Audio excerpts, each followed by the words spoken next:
주 여호와께서 이같이 말씀하셨느니라. 너희는 이 경계선대로 이스라엘 12지파에게 이 땅을 나누어 기업이 되게 하되 요셉에게는 두 몫이니라. 내가 옛적에 내 손을 들어 맹세하여 이 땅을 너희 조상들에게 주겠다고 하였나니 너희는 공평하게 나누어 기업을 삼으라. 이 땅이 너희의 기업이 되리라. 이 땅 경계선은 이러하니라. 북쪽은 대에서 헤들론 길을 거쳐 수닷 어기까지니 곧 하맛과 보로다며 다메섹 경계선과 하맛 경계선 사이에 있는 시브라임과 하오란 경계선 곁에 있는 하셀 핫디곤이라. 그 경계선이 바닷가에서부터 다메섹 경계선에 있는 하살 에논까지요. 그 경계선이 또 북쪽 끝에 있는 하맛 경계선에 이르렀나니 이는 그 북쪽이요. 동쪽은 하오란과 다메섹과 및 길르앗과 이스라엘 땅 사이에 있는 요단강이니 북쪽 경계선에서부터 동쪽 바다까지 측량하라. 이는 그 동쪽이요. 남쪽은 다말에서부터 무리봇 가데스물에 이르고 애굽 시내를 따라 대에 이르나니 이는 그 남쪽이요.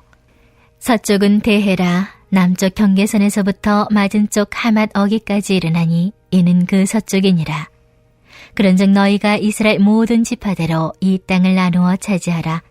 너희는 이 땅을 나누되 제비 뽑아 너희와 너희 가운데 머물러 사는 타국인 곧 너희 가운데에서 자녀를 낳은 자의 기업이 되게 할지니 너희는 그 타국인을 본토에서 난 이스라엘 족속같이 여기고 그들도 이스라엘 지파 중에서 너희와 함께 기업을 얻게 하되 타국인이 머물러 사는 그 지파에서 그 기업을 줄지니라. 주 여호와의 말씀이니라. 할렐루야. 오늘도 하나님께서 우리에게 베풀어 주신 은혜를 기억하며 그 은혜를 이웃과 나누며 살아가는 우리 모두가 되기를 주님의 이름으로 축복합니다. 오늘 본문은 에스겔서의 마지막 부분에 해당하는데요. 에스겔서 앞부분에는 이스라엘 백성의 죄와 예루살렘의 멸망에 관한 말씀이 많이 나왔습니다. 예루살렘은 무너지고 성전은 불탔으며 백성들은 바벨론의 포로로 끌려갔지요. 그리고 하나님께서 조상들에게 약속하셨던 땅마저 잃어버렸습니다. 이스라엘 백성에게 이 땅은 단순히 살아가는 장소가 아니었습니다.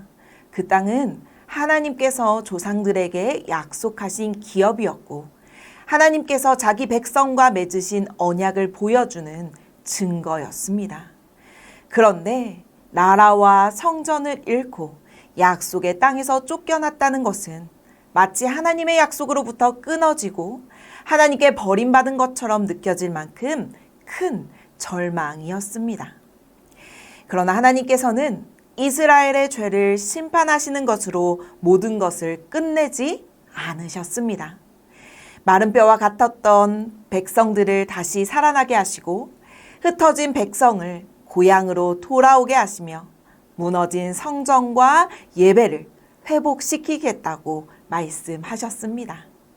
그리고 오늘 본문의 앞부분인 에스겔 47장에서는 성전 문지방에서 흘러나오는 생명수의 환상이 등장하며 그 강물이 흘러가는 곳마다 죽었던 것이 살아나는 그런 장면이 펼쳐집니다. 이것은 하나님께로부터 시작된 생명과 회복의 은혜가 점점 넓어져 모든 곳을 살리는 모습을 보여주고 있습니다. 하나님의 은혜가 성전 안에만 갇혀 있지 않고 성전으로부터 흘러나와 메마른 땅을 적시고 죽은 바다를 살리며 가는 곳마다 생명을 일으켰지요. 그리고 오늘 우리가 읽은 13절부터는 하나님께서 그 회복된 땅을 12지파에게 나누어 주는 장면이 나옵니다. 13절과 14절을 보면 너희는 이 땅을 나누되 12지파에게 나누어 기업이 되게 하라. 그리고 내가 옛적에 내 손을 들어 맹세하여 이 땅을 너희 조상에게 주기로 한 땅이니 너희의 기업이 되게 하리라 라고 말씀하십니다. 여러분, 이 말씀은 포로로 끌려가 모든 것을 잃어버린 이스라엘 백성에게 얼마나 큰 위로가 되었을까요? 그들은 자신들의 죄로 인해 땅을 잃었습니다. 성전과 고향을 잃었고 나라까지 잃었습니다. 이제는 아무런 소망이 없다고 생각했을 것입니다. 그러나 하나님께서는 그들을 완전히 버리지 않으시고 다시 이 땅이 너희의 기업이 되게 하리라 라고 말씀하시며 조상들에게 주신 그 약속을 기억하시고 실패한 백성에게 기업을 허락해 주셨습니다. 이것이 하나님의 은혜지요. 하나님의 은혜는 자격이 있는 사람에게 주어지는 보상이 아닙니다. 실패했지만 다시 기회를 주시고 넘어졌지만 다시 일으켜 세우시며 잃어버린 것을 회복시켜 주시는 하나님의 사랑입니다. 이스라엘 백성이 다시 땅을 얻게 된 것은 그들이 이전보다 선해졌기 때문이 아닙니다. 하나님께서 그들과 맺으신 언약을 기억하시고 긍휼과 은혜를 베풀어 주셨기 때문입니다. 그런데 오늘 우리가 읽은 본문에서 더욱더 놀라운 장면은 21절부터 등장합니다. 하나님께서는 땅을 이스라엘의 지파대로 나누라고 말씀하신 뒤 22절에서 이렇게 명령하고 계십니다. 너희는 이 땅을 나누되 제비 뽑아 너희와 너희 가운데에 머물러 사는 타국인 곧 너희 가운데에서 자녀를 낳은 자의 기업이 되게 할지니 너희는 그 타국인을 본토에서 난 이스라엘 족속같이 여기고 그들도 이스라엘 지파 중에서 너희와 함께 기업을 얻게 하되. 아멘. 하나님께서는 이스라엘 가운데 머물러 사는 타국인에게도 기업을 나누어 주라고 말씀하셨습니다. 이것은 단순히 그들이 이스라엘 땅에 머물러 살도록 허락하는 정도가 아닙니다. 그들을 잠시 머물다 떠날 손님으로 대하지 말고 이스라엘 백성과 동등하게 여기라는 말씀입니다.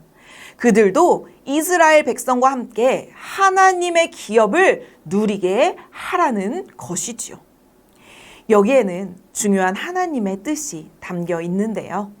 하나님께서 이스라엘을 회복시키는 목적은 그들이 다시 자기들끼리만 잘 살아가게 하는데 있지 않다는 것입니다.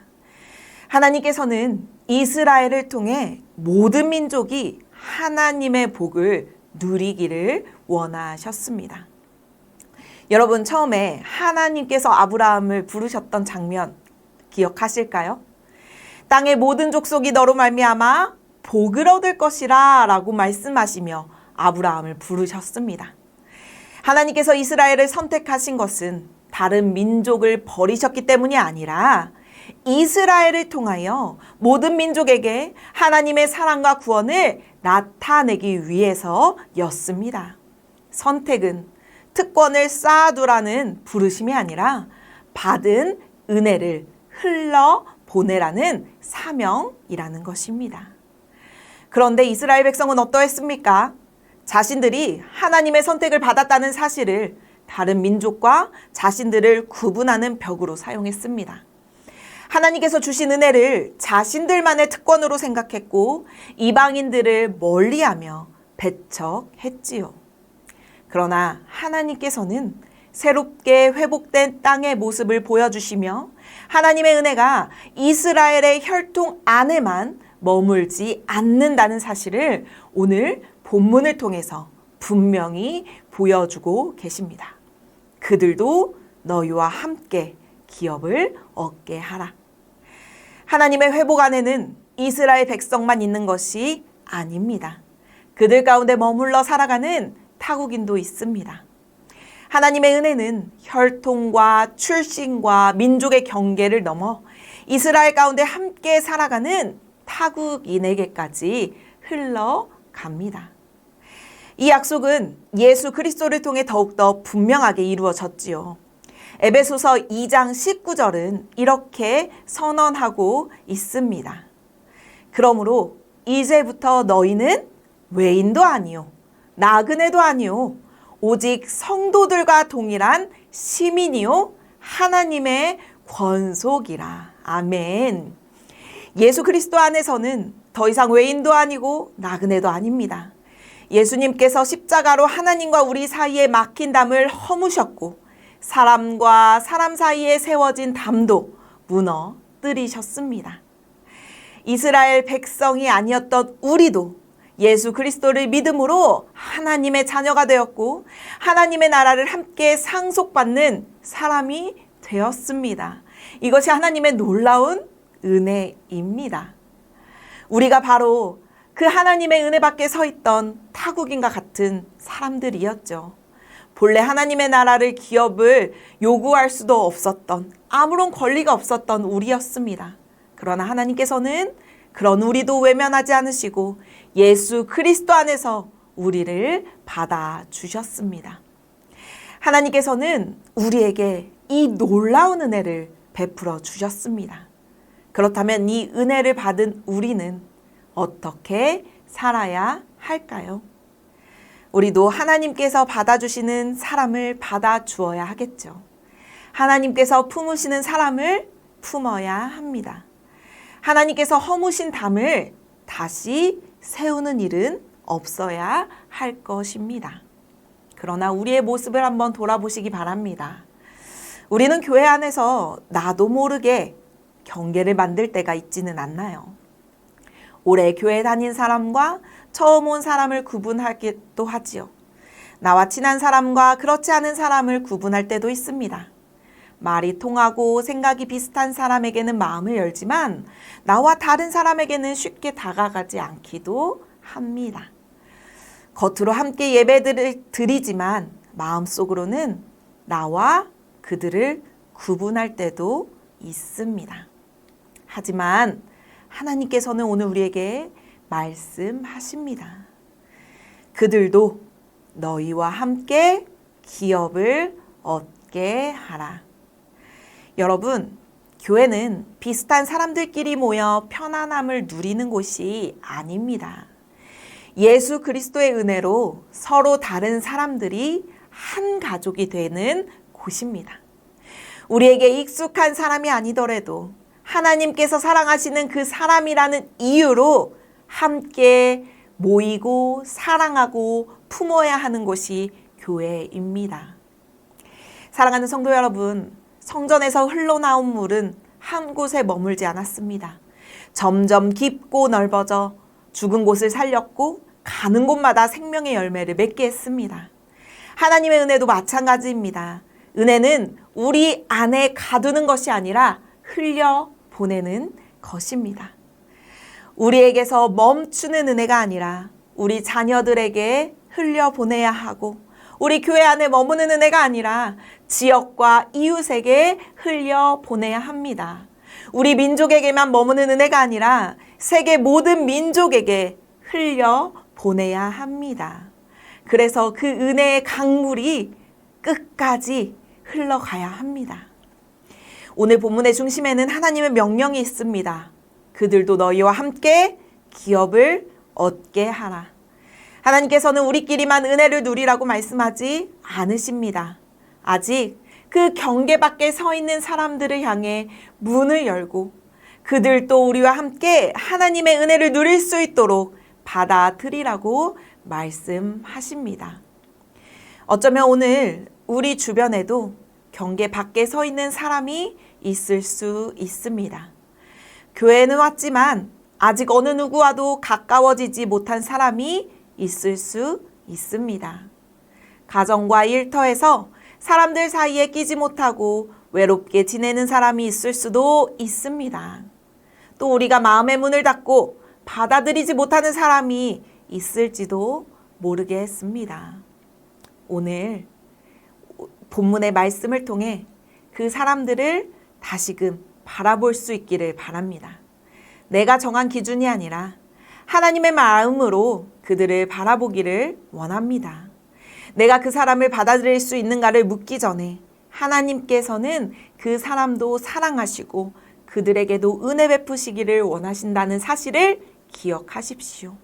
우리가 받을 자격이 없을 때에도 하나님께서는 우리를 받아주셨습니다. 우리가 하나님 나라의 외인이었을 때에도 예수님께서는 우리를 하나님의 가족으로 삼아 주셨습니다. 그 은혜를 받은 우리도 은혜의 경계를 넓혀야 합니다. 바라기는 오늘 하루 누군가에게 먼저 다가가시길 바랍니다. 소외된 사람들을 돌아보고 낯선 사람을 환대하며 마음의 경계 밖으로 밀어냈던 사람이 있다면 그들을 위해 기도하십시오. 더 나아가 아직 복음을 알지 못하는 영혼들과 세계 모든 민족을 품고 기도하며 우리가 먼저 받은 이 구원의 기쁜 소식을 전하시기를 바랍니다. 하나님께서 우리에게 주신 이 구원의 은혜는 우리끼리만 누리는 특권이 아니라 아직 은혜의 경계 밖에 서 있는 사람에게 흘려보내야 할 복된 사명입니다. 오늘도 아무런 자격 없는 우리를 받아주시고 하나님의 자녀로 살아갈 수 있도록 은혜 베풀어 주신 그 주님의 은혜를 기억하며 그 은혜의 경계를 넓혀 한 사람을 사랑하고 소외된 사람들을 품으며 아직 복음을 알지 못하는 이들에게 구원의 기쁜 소식을 전하며 살아가는 전주 안디옥 교회의 모든 성도님들이 되시기를 주님의 이름으로 간절히 축원합니다. 우리 시간 말씀을 생각하며 함께 기도하길 원합니다. 하나님, 받을 자격이 없던 우리를 예수 그리스도 안에서 자녀로 삼아주시고 하나님 나라의 기업을 함께 누리게 하신 은혜에 감사드립니다. 그 은혜를 우리끼리만 누리지 않게 하시고 가정과 교회와 일터와 세계 모든 민족들에게 흘려보내는 우리가 되게 해달라고 이 시간 함께 기도하겠습니다. 우리 다시 한번 기도할 제목은 교회 하반기 사역을 위해 기도하겠습니다. 하나님, 우리 교회가 하반기에도 맡겨주신 사명을 충성스럽게 감당하게 하시고 계획된 모든 예배와 훈련, 전도와 선교 사역이 성령님의 인도하심 가운데 진행되게 해달라고 이 시간 마음 모아 함께 기도하겠습니다.